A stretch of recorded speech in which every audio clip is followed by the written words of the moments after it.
Hi everyone, Hindi साहित्य study पर आप सभी का स्वागत है। जो भी स्टूडेंट हिंदी साहित्य में यूजीसी नेट और जेआरएफ करना चाहता है वो हमसे जुड़ सकता है और अपनी तैयारी को बेहतर बना सकता है।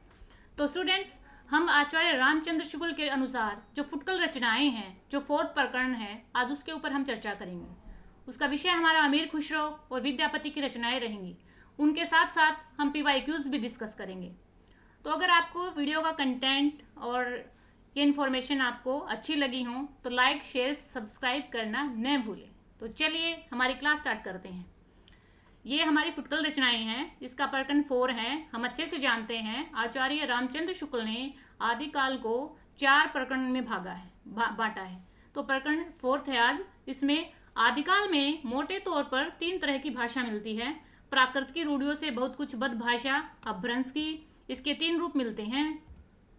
प्रचलित काव्य भाषा सिद्ध, सदुक्कड़ी नाथ और शारंगधर विद्यापति की बोली अपभ्रंश। प्राकृत की रूढ़ियों से बहुत कुछ मुक्त भाषा, देश भाषा, जो वहाँ के लोगों की भाषा थी उसमें प्राकृत की भाषा नहीं थी, उससे उनकी चेंज हो गई थी, अब अपभ्रंश की बनने लगी थी। उसके 2 रूप हैं, पिंगल और डिंगल।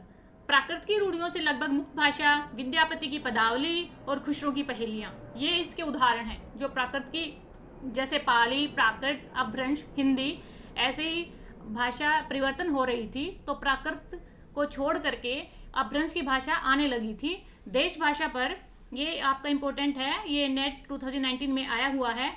देश भाषा पर भाषा संबंधी पुरानी रूढ़ियों के प्रभाव को लक्षित करते हुए शुक्ल जी ने लिखा था। ये इंपॉर्टेंट है स्टूडेंट्स, ऐसे कोटेशन आ सकती है। इसमें आपसे कुछ एब्रिवेशन नहीं पूछेगा, कोटेशन आएगी और 4 राइटर दिए जाएंगे, उनमें से एक को आपको सिलेक्ट करना है। जैसे पुराना चावल ही बड़े आदमियों के खाने योग्य समझा जाता है, वैसे ही अपने समय से कुछ पुरानी पड़ी हुई परंपरा के गौरव से युक्त भाषा ही पुस्तक रचने वालों के व्यवहार योग्य समझी जाती थी। ये कोटेशन किसकी है? आचार्य रामचंद्र शुक्ल की 2019 में पूछा गया है। विद्यापति ने अपनी पदावली और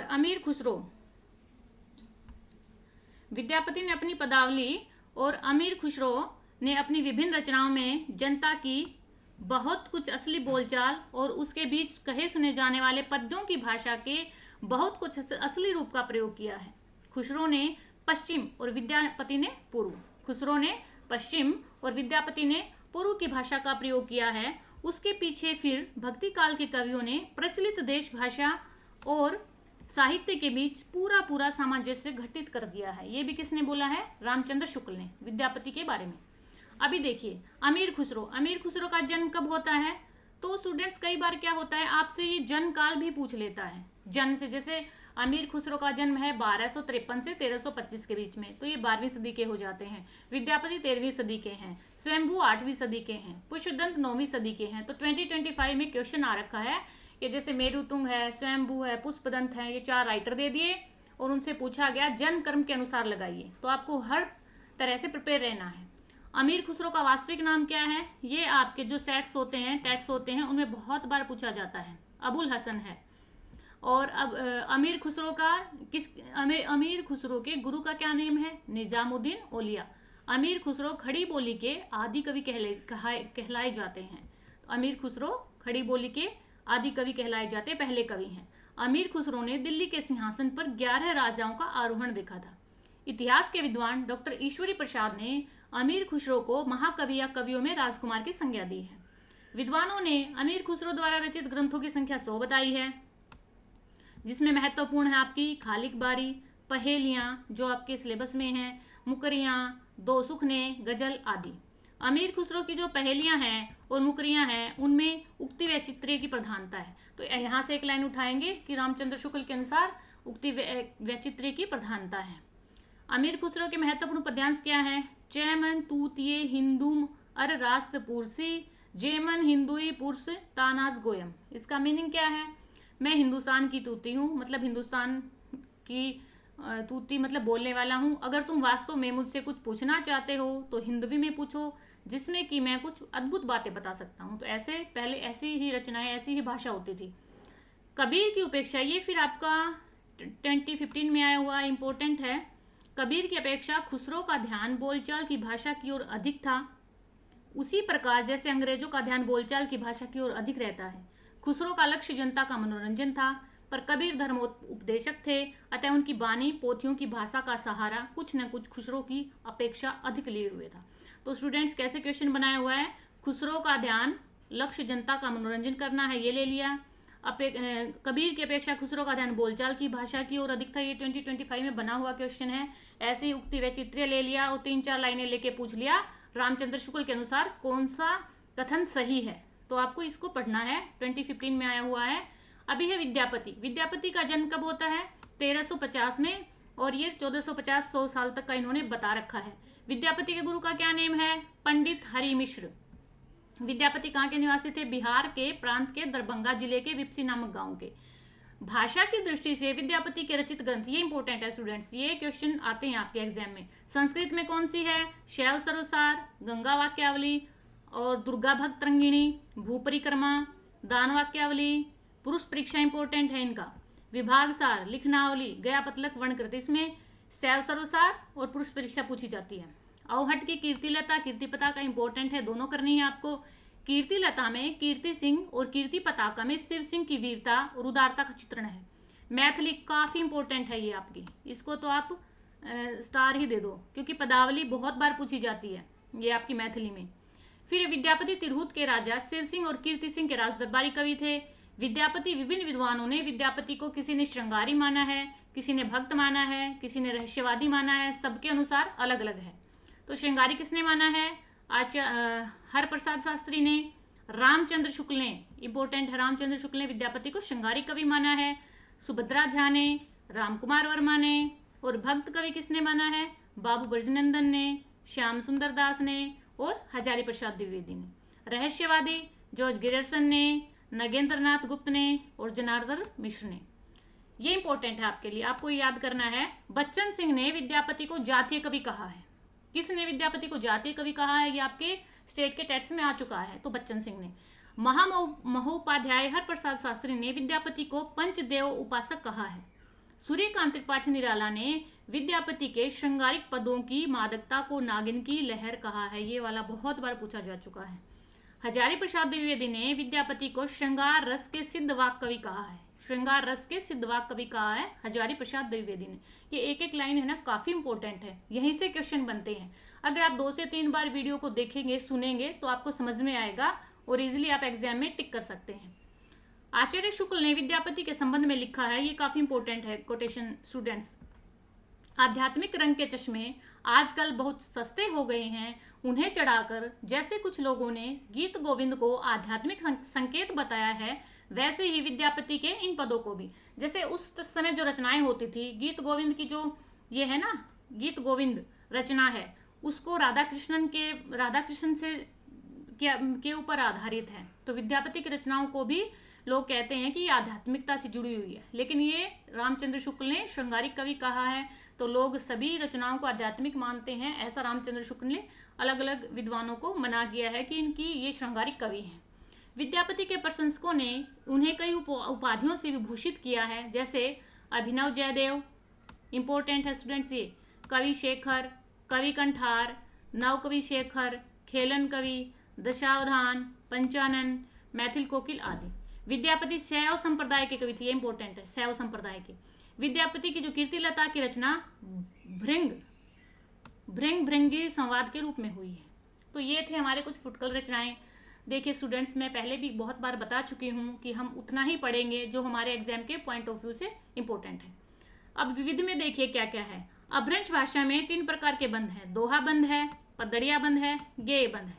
देवसेन कृत श्रावकाचार को हिंदी की प्रथम रचना माना है, जो 933 ईस्वी में है ना, देवसेन की रचना श्रावकाचार को प्रथम रचना माना है। जॉर्ज गिरसन ने आदिकाल के अंतर्गत 9 कवियों को शामिल किया है।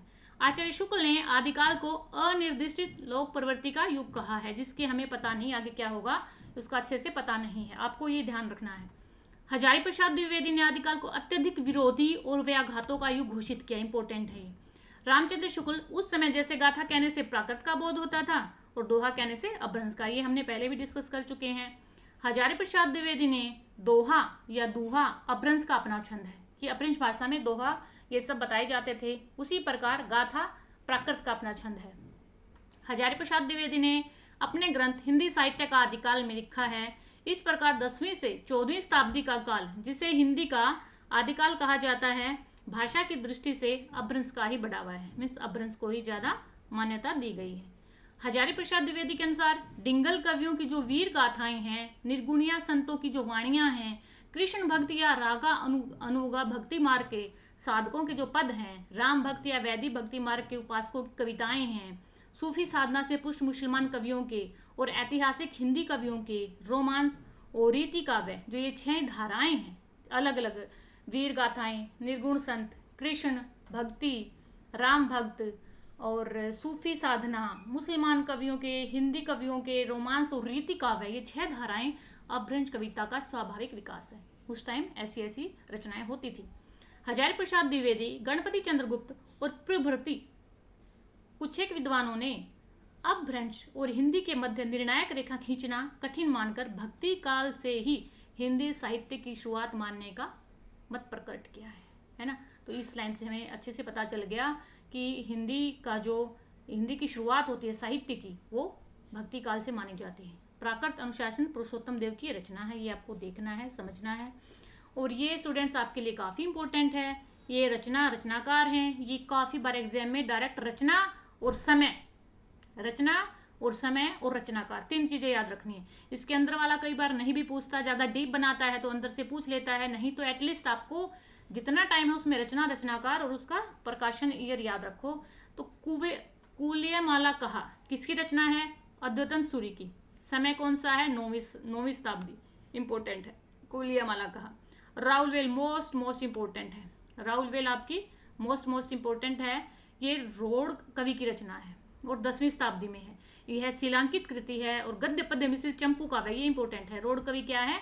राउलवेल क्या है? गद्य पद्य मिश्रित चंपू काव्य है। इसमें राउल नामक नायिका का नक्शिक वर्णन है, साथ ही कलचुरी राजवंश के एक सामंत की 7 नायिकाओं का नक्शिक वर्णन है। इससे हिंदी में नक्शिक वर्णन की परंपरा कारण, ये इतना इंपॉर्टेंट नहीं है तो सिर्फ पढ़ने के लिए है। उक्ति व्यक्ति प्रकरण दामोदर शर्मा की रचना, इंपॉर्टेंट रचना है। उक्ति व्यक्ति प्रकरण दामोदर की रचना 12वीं सदी में है, जो बनारस और आसपास के प्रदेशों की संस्कृति और भाषा आदि पर प्रकाश डालती है। इससे उस युग के जो काव्य रूपों की जानकारी प्राप्त होती है।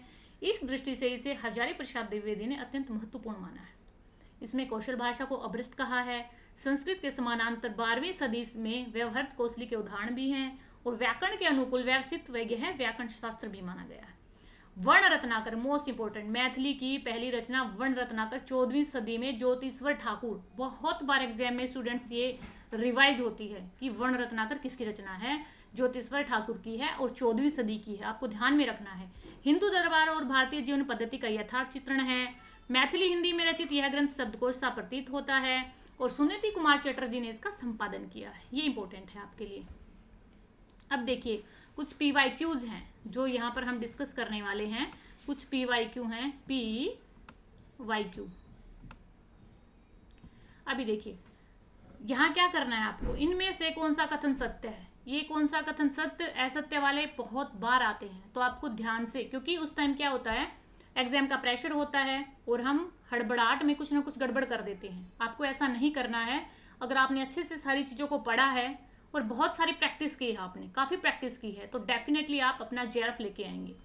रेवंत गिरिराज की रचना विजय सेन सूरी ने 1203 ईस्वी में की। सबसे पहले आपको क्या करना है, इसको पढ़ना है। नेमिनाथ राज की रचना सुमति गणी ने 1213 में की। स्थूलीभद्र राज की रचना जिनधर्म सूरी ने 1209 में की। श्रावकाचार्य की रचना देवसेन ने 913 में की। चंदन बाला राज की रचना आसगु, कहीं भी आगसू है, आसगु ये मिसप्रिंट है, 1204 में की। देखो फ्रेंड्स, अगर आपने थोड़ा सा ठीक ठाक पढ़ा है तो आप बता सकते हैं कि श्रावकाचार्य की रचना देवसेन ने 900 ईस्वी में की है ना।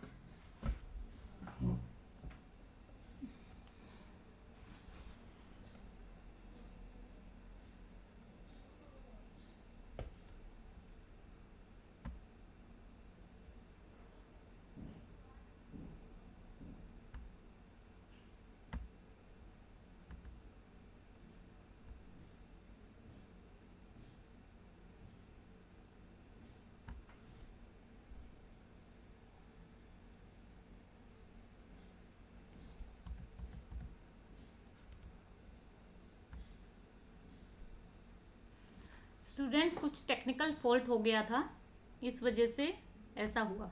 चलिए अभी ये है आपकी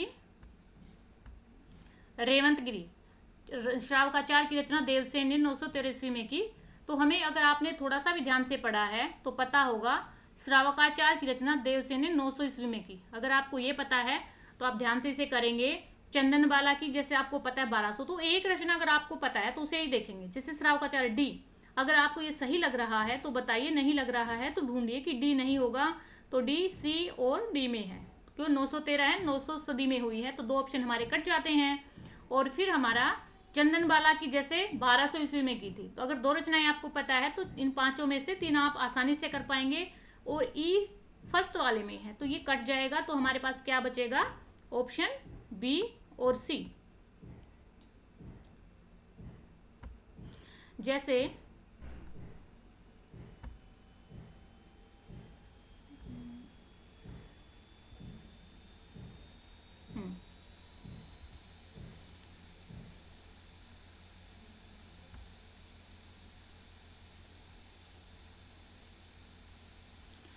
सोमप्रभु सूरी की पिछले वाला श्रावकाचार्य, देखिए इसमें आएगा हमारा बी और सी। ठीक है, बी सी में क्या है, ये क्लिक करते ही पता नहीं क्या हो जाता है स्लाइड को, कुछ टेक्निकल फॉल्ट आ रहा है आज लग रहा है। तो रेवंतगिरी रास की रचना विजयसेन सूरी ने 1200 ईस्वी में की है, जो कि गलत है। नेमिनाथ रास की रचना सुमति गणी ने 1213 में की है, ये ठीक है। और स्थूलीभद्र रास की रचना जिनधर्म सूरी ने 1209 में की है। ठीक है। और रेवंतगिरी श्रावकाचार्य की रचना देवसेन ने 900 सदी में की है।